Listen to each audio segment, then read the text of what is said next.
Blackwood Academy, an all-boys boarding school, was a place of old secrets and hushed hallways. But now, it held a dark secret. One of its students, Julian Thorne, had been murdered.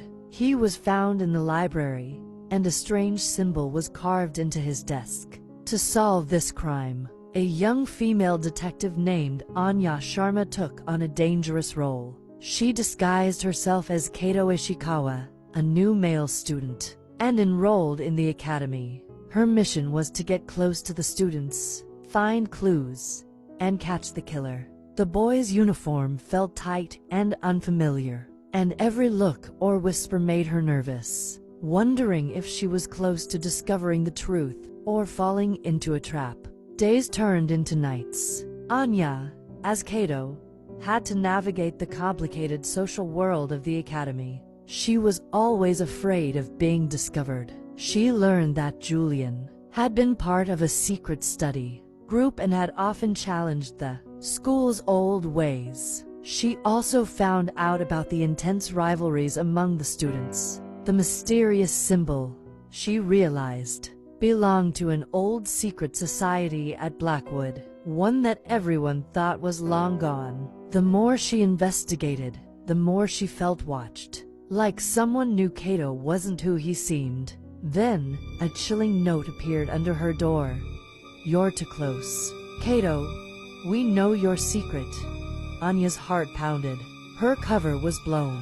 She didn't know who knew or how much they knew. Before she could plan her next move, a hand clamped over her mouth from behind, dragging her back into the dark corridor. A threatening voice hissed, "Time to expose the little detective." Fear shot through Anya, but her training took over. She twisted, elbowing her attacker sharply in the ribs. But he held fast, dragging her towards a heavy, unmarked door at the end of the hall. Just as her struggle seemed futile, a piercing alarm blared through the hostel, rattling the old windows and plunging everything into confusion. Emergency lights flickered, casting eerie, strobe-like shadows. Anya seized the chance, twisting free and scrambling away, heart hammering. She glanced back to see her attacker, silhouetted against the flickering lights, struggling to regain his composure.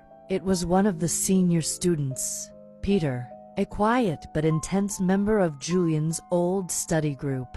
But before she could react, her gaze was drawn past him to a figure near Julian's old desk. Marcus Thorne, Julian's own brother, and the head prefect, stood there, not in a panic like the others, but with a strange, frantic intensity. He was fumbling, trying to shove something into a satchel. The alarm seemed to ignite something cold.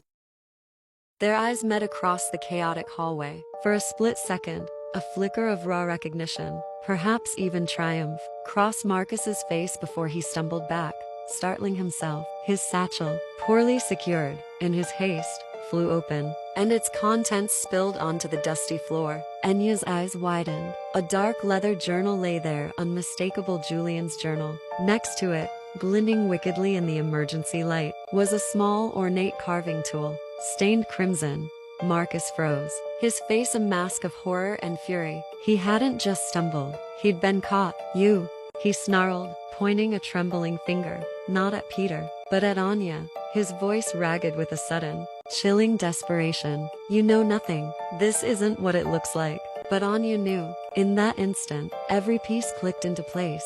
Julian's challenge to the old ways, the secret society symbol, the intense rivalries, and the brother, driven by something far darker than grief. Peter had been trying to silence Kato, but Marcus had been there, trying to clean up his own bloody mess.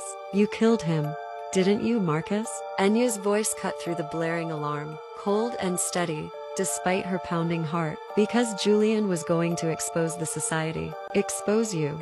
Marcus let out a strangled cry, abandoning the satchel. The chase wasn't for Anya anymore. He bolted, not towards escape, but deeper into the labyrinthine darkness of the academy, leaving Peter gaping and the truth laid bare in the flickering emergency lights. The hunt was on, and this time, Anya was no longer just Kato. She was Detective Anya Sharma, a detective of great value. She worked for it, she earned it, she deserved it, and she had her killer, running but nowhere to hide. Justice was served at the end.